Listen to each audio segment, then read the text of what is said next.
अपन बहुत माहिर हैं, दूसरे व्यक्ति की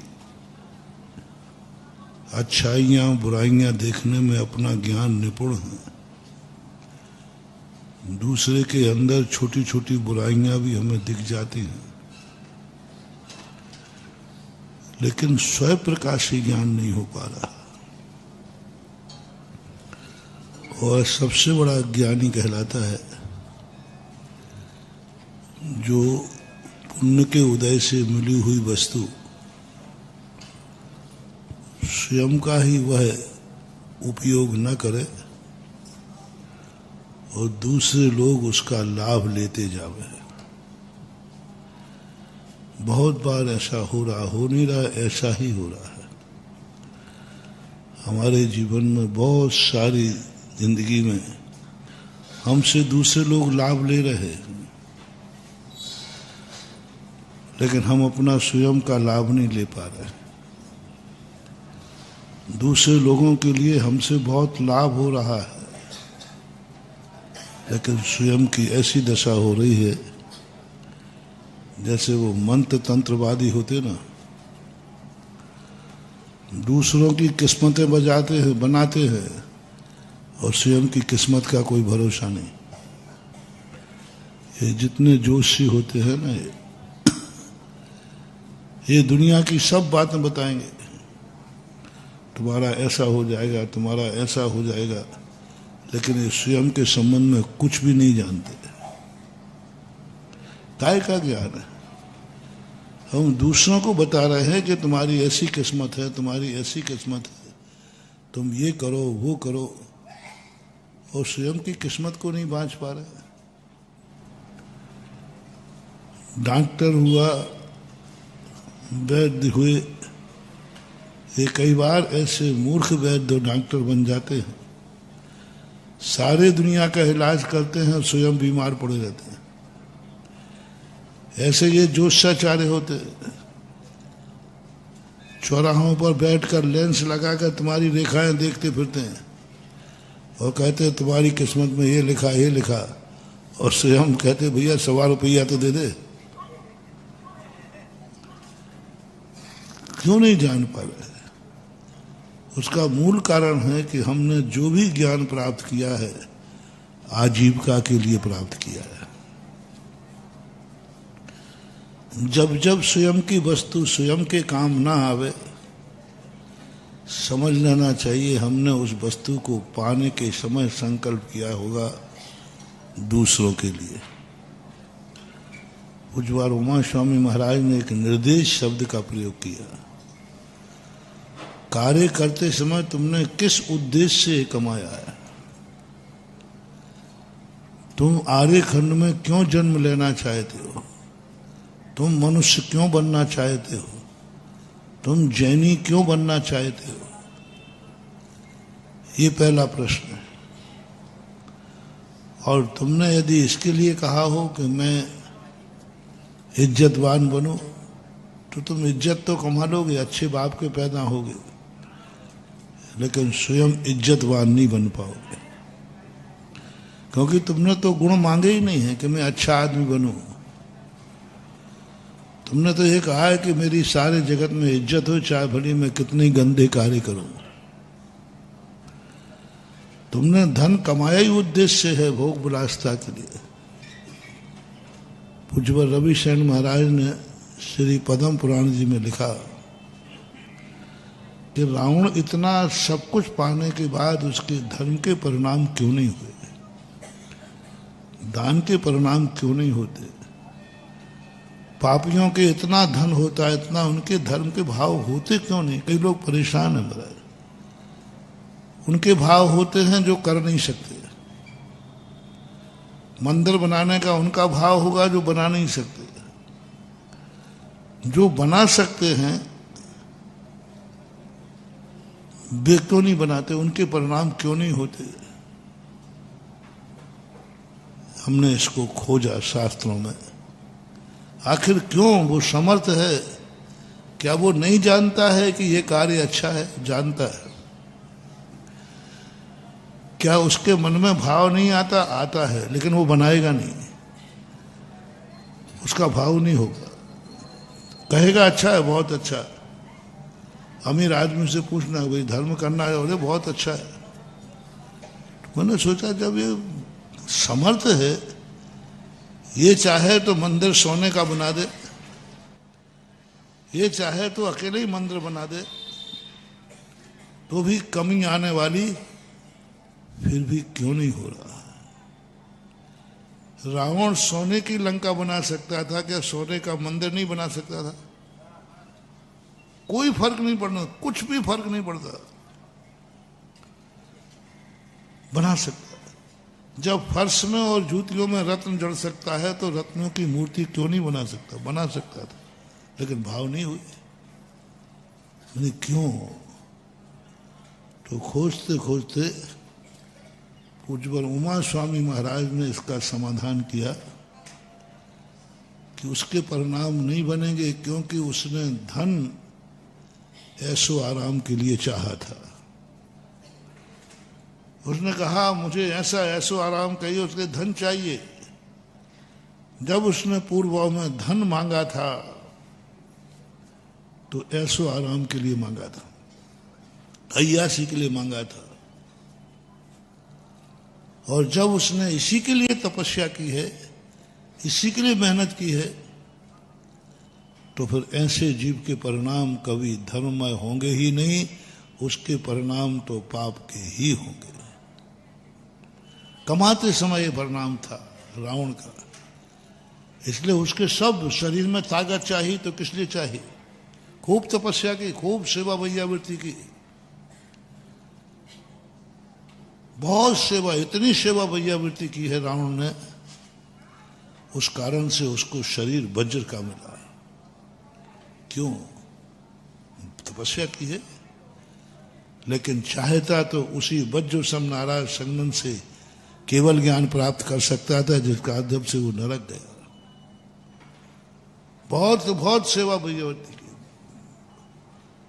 अभी कल ही पूज्यपाद स्वामी महाराज ने कहा, कोई क्रिया हमारे यहाँ अच्छी और बुरी नहीं है, आप वो क्रिया किस लिए कर रहे हो? मोक्ष निमित्तार्थम। यदि मोक्ष के लिए, कल्याण के लिए, धर्म के लिए, अपने इंद्रिय और मन को रोकने के लिए, अपने कसायों पर नियंत्रण के लिए, मनो नियमनार्थम, मनो को नियंत्रित करने के लिए कर रहे हो, तो वही क्रिया फलदायी है। बहुत बड़ी जैन दर्शन का सबसे बड़ी चीज, रावण ने जितने धर्म किए शायद मुनि महाराज भी नहीं कर सकते। आज संसार में कोई उस जैसा धर्म करने वाला नहीं।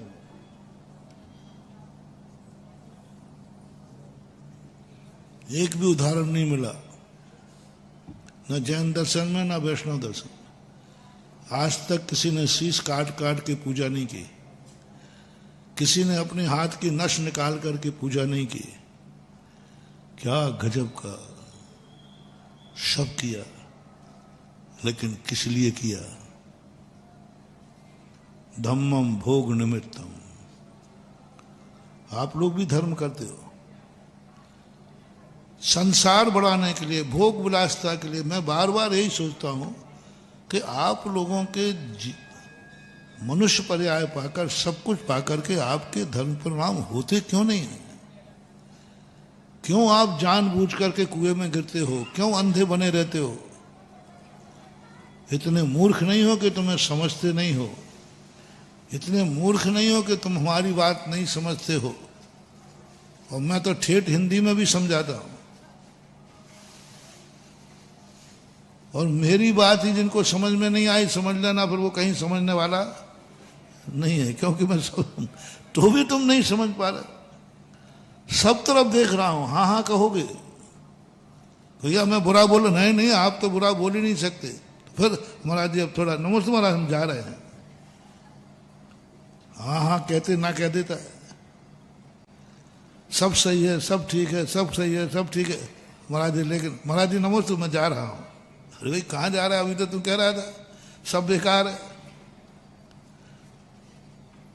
99.99 लोग जैनियों में सत्य जानते हैं, संस्कारी हैं सब। सब जानते हैं कि पूजा करना चाहिए, अभिषेक करना चाहिए। सब जानते हैं कि मनुष्य पर्याय में वृत्ति बनना चाहिए। सब जानते हैं कि मुनि बनना चाहिए, कल्याण इसी में। सब जानते हैं दान पुण्य करना चाहिए। इतने आप मूर्ख नहीं हो कि नहीं जानते हो, सब जानते हो। और आप अच्छा भी कहते हो। मैंने पूछ के देख लिया सबसे, भैया बुरा आप लोग, चलो आज फिर पूछ लेता हूं, मुनि बनना अच्छी चीज है कि नहीं? एक ने नहीं कहा होगा बुरी चीज। स्वप्न में भी पूछेंगे तो भी हाँ कह देगा। तो भैया अच्छी चीज है तो बन जाओ महाराज, जब से यहीं आप गड़बड़ कर रहे हो। क्यों क्यों? अमृत का गिलास भरा पड़ा है और पीने के लिए वो जहर का गिलास क्यों पी रहा है? और कह रहा है कि इसमें जहर है, इसमें अमृत है, जान रहा है, फिर भी अमृत के गिलास को ठुकरा देता है। हर व्यक्ति जान रहा है कि दूध में ताकत ज्यादा है कि चाय में। सब तुम लोग बताओ, फिर भी क्या पी रहे हो? क्या मजेदार चीज है। सब जान रहे हैं, सब जान रहे हैं, फिर भी सब जान रहे हैं। गुटखा खाने वाले से पूछा मैंने कि भाई तू अंदर से बता, गुटखा तो महाराज बहुत बुरी चीज है, फिर भी खा रहा है। शराबी शराब को बुरा मानता है, फिर भी पी रहा है। जुआरी जुआ को मानता है, फिर भी जुआ खेल रहा है। सब जान रहे हो, सब ज्ञान है आपको, कोई मूर्ख नहीं है।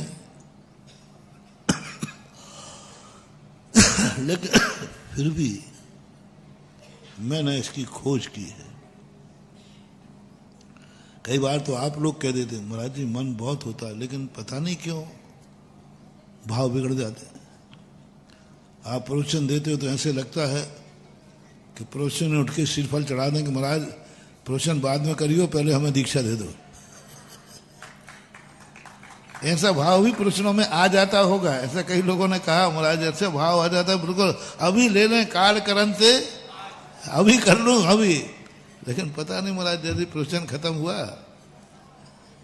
भाव बिगड़ जाते हैं। कोई ना कोई तो कारण है। खोजने में पता चला कि पूर्व भव की एक कहानी है इसमें। गुरु समझा रहे हैं, तुम समझ रहे हो, फिर भी तुम उसको स्वीकार नहीं कर पा रहे। समझ रहे हो ये अमृत का प्याला है, फिर भी नहीं पी पा रहे हो। समझ रहे हो कि ये जहर का प्याला है, फिर भी पी रहे हो। सब वही कर, सबको मालूम है पाप क्या है, पुण्य क्या है, कसाय क्या है, राग द्वेष क्या है, वासनाएं, सबको मालूम है। चोर को भी मालूम है कि चोरी अच्छी है कि बुरी, तभी तो चोरी करके भागता है। चोरी करके भागना क्या बता रहा है? वो जान रहा है कि मैंने गलत कार्य कर दिया, पुलिस वो जान रहा है, पर जान रहा है कि चोरी पाप है, फिर भी चोरी कर रहा है। अवक्ष जान रहा है कि अवक्ष है। मैं उस बालक की बात नहीं कर रहा हूं जो कुछ जानता नहीं है। वो माटी खा रहा है जो जानता है, जो समझदार है। रावण जैसा ज्ञानी गलती कर रहा है, बहुत गजब चीज है। रावण जैसा ज्ञानी दुनिया में उस समय कोई भी था नहीं। नीतिज्ञ, ज्ञानी, धनवान क्या नहीं था उसके पास, सब कुछ था। रावण बराबर उस समय धन किसी के पास, रावण बराबर ज्ञान किसी के पास, रावण बराबर शक्ति किसी के पास भी नहीं। फिर उसके बाद उसके परिणाम ज्ञानी होकर के उसके परिणाम ऐसे क्यों हुए? 16,000 रानियां जिसके पास हैं, उसके परिणाम कैसे बिगड़ गए? चलो किसी व्यक्ति शादी करना चाहता था, वो नहीं हुई, चलो उसके परिणाम बिगड़ गए, तो मैं समर्थन नहीं कर रहा हूं नहीं तो तुमको चलो बिगड़ गए तो एक बार कहने कि भाई ठीक बिगड़ गए होंगे बेचारे। जिसके घर में 16,000 रानियां बैठी हों और वो भी अप्सराओं से सुंदर, उसके बाद भी परिणाम बिगड़ जाना ये क्या है?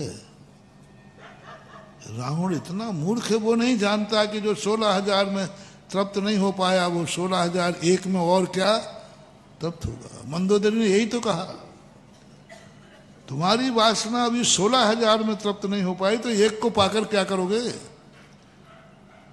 फिर तुम्हारी लिप्सा बढ़ेगी, क्योंकि ये लिप्सा घटने वाली नहीं है। 16,000 के बाद भी उसका परिणाम बिगड़ा, और 16,000 कोई गलत नहीं थी, कुरूप नहीं थी, कोई गलत नहीं थी। अर्धचक्र की सारी रानियां सुशील होती हैं, धर्ममय होती हैं, सब धर्मात्मा होती हैं। जितने भी अर्धचक्रवर्ती हुए चक्रवर्ती सब रानियां बहुत परम धर्मात्मा होती हैं, सुशील होती हैं, पति के प्रति मरने मिटने वाली होती हैं। उसके बावजूद भी रावण का परिणाम कैसे बिगड़ गया समझ में नहीं आया। किसी आवारा का बिगड़ जाए तो बात अलग है, उसका बिगड़ रहा है। रावण मंदोदरी से यही कहता है कि तुम जो समझा रही हो क्या समझते हो तुम मुझे? क्या मैं नहीं समझ रहा हूं? क्या मैं बुद्धू हूं? क्या जितना ज्ञान सब तुम मुझे दे रहे हो क्या इतना ज्ञान मेरे में नहीं है? लेकिन मैं क्या करूं? मेरा परिणाम नहीं संभल रहा है। बहुत सारे लोग अपने आप से परेशान होते हैं, अपने मन से परेशान है, अपने खुद से परेशान है। आज मैं क्या करूं, मेरी खुद की आदत गंदी है, परेशान है। कोई उपाय बताओ। रावण कहता है कि मैं करूं क्या, मैं सब जान रहा हूं, इसका फल क्या है, मैं सब जान रहा हूं, दुर्गति है, सब जान रहा हूं कि मुझे अपवाद होगा, जब जान रहा हूं कि क्या सब, लेकिन कुछ नहीं कर पाया। बेचारा गिरता गया।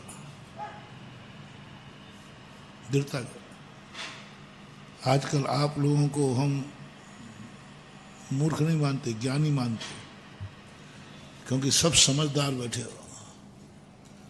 मेरे से कई लोग तो मेरे से भी ज्यादा जानते हैं संसार के संबंध में। सब धोखा खाए बैठे हो, सब परेशान हो, सबकी नींद हराम है, सब कहीं ना कहीं से कोई परेशान है। धाम बिना निर्धन दुखी तृष्णा वन, कभू न सुख संसार में, सब दक देखो छान। आप लोगों के पंडितों ने लिखेंगे सब जग छान लिया कहीं सुख नहीं है,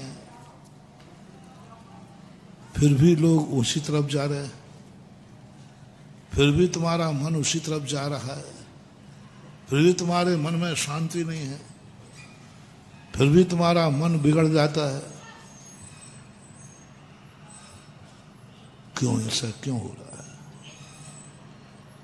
इसका जवाब मुझे पूज्यवर उमा स्वामी महाराज ने देखा। उन्होंने कहा आश्चर्य मत कर, थोड़ा इसकी अतीत की कहानी देख, इन्होंने ये सब किस लिए पाया था। रावण का सब ज्ञान, सब कुछ उसने पाया, किस लिए पाया था? भक्ति की, भगवान को पाया, किस लिए पाया था? विद्याएं पाई, धन दौलत पाया, पाते समय एक ही भाव किया कि मुझे भगवान की भक्ति मिलना चाहिए, मैं ऐसी भक्ति करूंगा, ऐसी भक्ति करूंगा जिससे मेरा इतना सुंदर रूप हो कि हर नारी मेरे पर फिसल जाए। भक्ति करते समय मांगा ये भाव। और उस भक्ति के समय उसने संकल्प किया कि मैं रूप किस लिए चाहता हूं, मैं रूप किस लिए चाहता हूं, बस उसी समय उसने संकल्प किया। मैं ज्ञान किस लिए चाहता हूं कि मैं पाप इतनी कुशलता से करूं कि कोई मेरे पाप को पाप ही नहीं मान सके। चोर जानता है, चोर कहता